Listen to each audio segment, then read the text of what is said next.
My name is Lori Alexander, and just this last week, I found out that one of my favorite mentors in life, Laine, who wrote Laine's letter, has is in hospice. I guess she has colon cancer, and she struggled with her health for many years, like I have. But her husband never made over $29,000 when I was reading these letters. It was in the beginning of 2000. And she didn't want to have to leave her home to be in the workforce, and even try to earn money from home takes time away from her children. She had four children that she wanted to homeschool, so she learned to live incredibly simply and frugally within her husband's income. And her letters are a complete inspiration. I will link her letters below because I've been reading through them lately. And as I've been pondering her, and I started reading some other blog posts from other women whose work is in the home, and it's a quiet life. I love the verse. I think it's 1 Thessalonians 4:13 that says, "Be study to be quiet." I think about that verse often lately. I don't know why. God quieted me when I was 30 years old, and I got so sick. I was forced to be at home all the time. I was too sick to even talk much. I learned to take control of my thoughts through that time. I learned so many incredible things through that suffering. I can look back and say that God's grace is indeed sufficient as I was trying to raise my four precious children. I focused on training them and teaching about the Lord. That's what I mostly focused upon. I was always available to them. I did very little. I missed many things, but I was almost always home because I was so sick. And looking back, I see that as a huge blessing, because before that I was running here and there, and I was so scatterbrained, And I think of the verse about the strange woman, the harlot, the adulteress in Proverbs, and she was known for being loud, and her feet were never at home. So God wants us to be quiet. He wants us to be silent in church. He wants us to have meek and quiet spirits. He wants us to work hard in our homes, ministering to our family and to those around us. This is what he calls women to do, and it's a beautiful, beautiful ministry and lifestyle, women. Reading through these blogs that just write about what they accomplish at home, their gardening, their sewing, their cooking, their creating. It's just beautiful. Some of them sell some of their products online, but they're quiet women, and they glorify God through their lives. They love their husbands. They love their children. I don't know if they teach much about submission. I know Laine does. She has a post called Concrete Submission, which is incredibly beautiful. But it's hard to teach women to be submissive to their husbands. In fact, I read a post from a woman I love and respect dearly, and she wrote on submission for the first time that I've seen in years. And it was very watered down because it told how the husband needs to be loving his wife and what he needs to be doing for her, blah blah blah.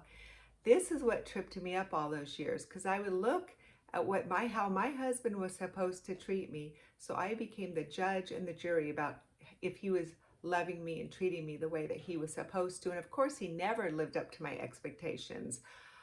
We need to teach women what submission looks like for them, regardless of how the husband treats the wife. Because 1 Peter 3:1 and 2 even says we live in subjection even to a disobedient husband. It's so easy to teach women, oh, you just submit to your husband if he's loving you like Christ loves the church, and oh, it never offends anyone, and women just rave, oh, that's so beautiful, But that's not reality. What husband truly treats his wife as Christ loves the church? Jesus is perfect. Our husbands are far from perfect. It's not trying to control them, but living in submission to them, loving them. And so anyway, just reading these women's blog posts of having quiet lives instead of all of these female preachers who have huge followings, all these women who live quiet lives in their homes and share what they're doing in their home aren't very large. But the preachers like Beth Moore, Priscilla Shirer, Jen Wilkins, all of them have huge followings, and they get there on stage and blah, blah, Michael Pearl calls them women screechers. They are not being quiet. They're not being silent in the churches. They're not being keepers at home. I have no idea if they're submitting to their husbands. Their husbands are supposed to sit there listening, learning to them while their wives preach to them, and then go home and the wives are supposed to submit to them. It's so backwards. God doesn't want that for us. He wants us in our homes. Even the Proverbs 31 woman, all of her work was in her home. People want to use her to say, oh, she was a career woman. No, all of her work was in her home. She made material. There were no factories back then. She made her clothing in her home. She sewed in her home. She bought one field and planted on it next to her home. Everything she did, she delivered some things that she made to the merchants, but that's not working. Delivering some things that you make to someone isn't considered working and having a career or being in the workforce. Her work was in the home, and she was known for looking well to the ways of her household. So concentrate, women, on being quiet. I just even was thinking about the verse, be angry and sin not. What if your husband comes to you and admits that he's been watching porn? Your first reaction would be to be very angry. Some women might yell at him, scream, cuss at him, slam doors, have temper tantrums, just treat him cruelly. But see, she's sinning. She's sinning at his sin. So it says, be angry and sin not. So how would you react in that situation and not sin? By being quiet. You listen to him, and then if you want to cry and be angry, go into your bedroom, cry if you want, pray, ask the Lord to give you wisdom to how to respond to him in a loving and kind way. Don't sin in your anger.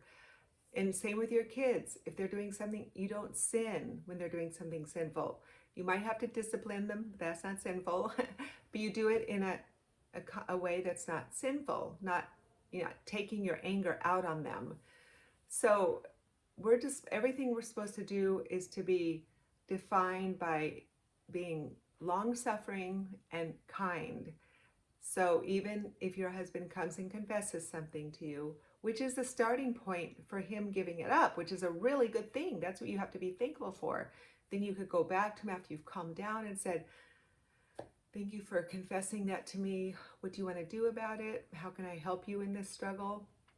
I will pray for you diligently, and go on living a godly life in front of him and pour love and grace upon him as Christ has for you. This is living a quiet life. Laine was a really rebellious wife, but then she started spending a long time in the Word of God every morning at 4 a.m. She would, and this totally transformed her. So I decided that I read 2 chapters a day most of the time and study them and research. It probably works out to be a half-hour a day, but I've given the challenge to women on my Instagram and a Facebook group to be in their Bible and a half-hour a day at least. Just study, meditate, ponder. And I don't like the read through the Bible the year, because you're just hurrying through it. You're not really absorbing it. The purpose of reading the Word is to absorb it and understand it and be transformed by it. You can't just do it like you're reading a textbook, or a novel. You have to really study and ponder and write out verses that mean something to you. Memorize them. This is how we're transformed. And Laine was transformed into this godly, incredible wife and mother. She will be so missed. I was heartbroken when I heard about this. I pray for her every day and her family. She lives about an hour south of me. I've never met her, but I know what church she goes to, and I've read everything she's written. In fact, I copied things down and kept them, and I just love what she teaches. She was a quiet woman. Her life was dedicated to her family. And this even goes to how much we're on the internet. I was convicted about not being too loud on the internet. I don't want to get in arguments on other people's threads, and I maybe don't want to post as much. But just continue to teach biblical womanhood as I feel convicted from the Bible and from my experiences and from what I see. And let truth just fall where it may. Truth does the work of convicting, not arguing and being combative with other people. But pray, ask the Lord to give you wisdom if you're teaching other women, and do it in a quiet and a kind way. So women, let it be our goal to learn to be quiet and to work with our hands and to do everything that we do glorifying to God and doing to the best of our ability, whether it's cleaning our toilets.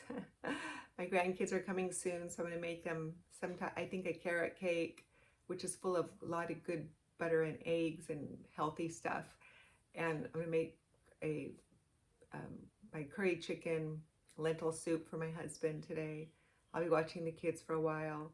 So I'll be very busy at home, and I really love being busy at home. I, in fact, love it if I don't have to go anywhere. I love going to church on Sunday, though. I go to my health food store once a week. I go to Costco about once every 10 days. And that's about it. Unless my children need me, I'll go to their house if they need me. Pick their kids, take their kids somewhere if they're sick, need some soup or something like that. Or if my neighbor needs me to run them somewhere, I will do that, or needs errands done.